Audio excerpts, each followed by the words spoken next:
Selamat datang ke Bantuan MY, saluran anda untuk info terkini bantuan rakyat Malaysia. Minggu hadapan menandakan fasa akhir bulan April 2026 sebelum kita melangkah masuk ke bulan Mei 2026.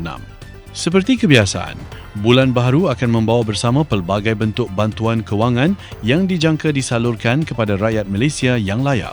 Bagi bulan Mei 2026, antara bantuan utama yang dijadualkan adalah Sumbangan Asas Rahmah atau SARA 2026.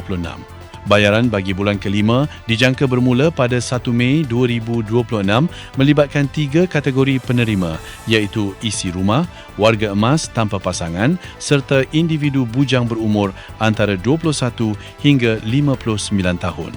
Kadar bantuan adalah berbeza mengikut status kelayakan. Bagi penerima dalam data EKASE, isi rumah menerima RM200, warga emas tanpa pasangan RM150 dan bujang RM100. Manakala bagi penerima di luar data EKASE, kadar bantuan adalah RM100 untuk isi rumah serta RM50 bagi warga emas dan bujang. Penerima disarankan untuk menyemak baki terkini melalui portal rasmi SARA. Seterusnya, perhatian turut tertumpu kepada bantuan subsidi budi diesel yang dijangka dibayar sekitar 8 Mei 2026. Walau bagaimanapun, jumlah sebenar masih belum diumumkan secara rasmi. Sebelum ini, terdapat perubahan kadar daripada RM200 kepada RM300 dan kemudiannya dinaikkan kepada RM400. Oleh itu, ramai menjangkakan kadar terkini berkemungkinan kekal pada RM400, namun pengesahan rasmi masih ditunggu. Dalam perkembangan berkaitan, terdapat cadangan kerajaan untuk menambah baik kaedah penyaluran subsidi bahan api dengan menggunakan MyCAD selaras dengan mekanisme penyasaran subsidi RON 95, namun setakat ini masih belum ada pengumuman rasmi mengenainya. Bagi bantuan bulanan Jabatan Kebajikan Masyarakat atau JKM, pembayaran dijangka dibuat sekitar pertengahan bulan Mei. Tarikh sebenar mungkin berbeza mengikut kawasan, sama ada lebih awal atau sedikit lewat.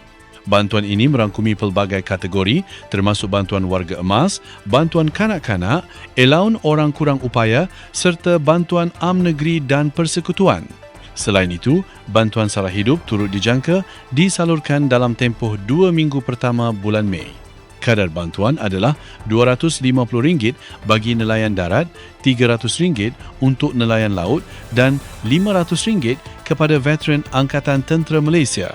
Bantuan lain yang turut menjadi perhatian adalah Sumbangan Keperluan Asas Sarawak atau SKAS yang dijangka memasuki fasa kedua sekitar 15 Mei 2026.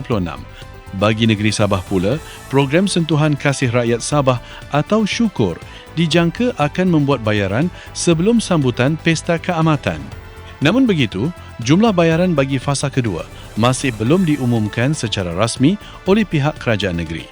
Melihat kepada keseluruhan bulan Mei, pelbagai bantuan telah dirancang, namun persoalan yang masih menjadi perhatian ramai adalah sama ada kerajaan akan memperkenalkan pakej rangsangan ekonomi baharu. Antara perkara yang sedang dinantikan termasuk kemungkinan penambahan kadar bantuan SARA atau Sumbangan Tunai Rahmah 2026 selaras dengan tekanan kos SARA hidup semasa. Dalam masa yang sama, isu pengeluaran khas KWSP terus menjadi perbincangan. Terdapat desakan daripada pelbagai pihak agar kerajaan mempertimbangkan semula pengeluaran bersasar bagi membantu golongan tertentu menghadapi tekanan kewangan. Namun setakat ini, kerajaan masih mengekalkan pendirian untuk tidak membenarkan sebarang pengeluaran khas daripada akaun KWSP. Kesimpulannya, bulan Mei 2026 bakal menjadi bulan yang penting dengan pelbagai bantuan yang akan disalurkan. Orang ramai dinasihatkan untuk sentiasa peka dengan pengumuman rasmi dari semasa ke semasa bagi memastikan tidak terlepas sebarang maklumat penting. Terima kasih kerana menonton dan jumpa lagi di video seterusnya.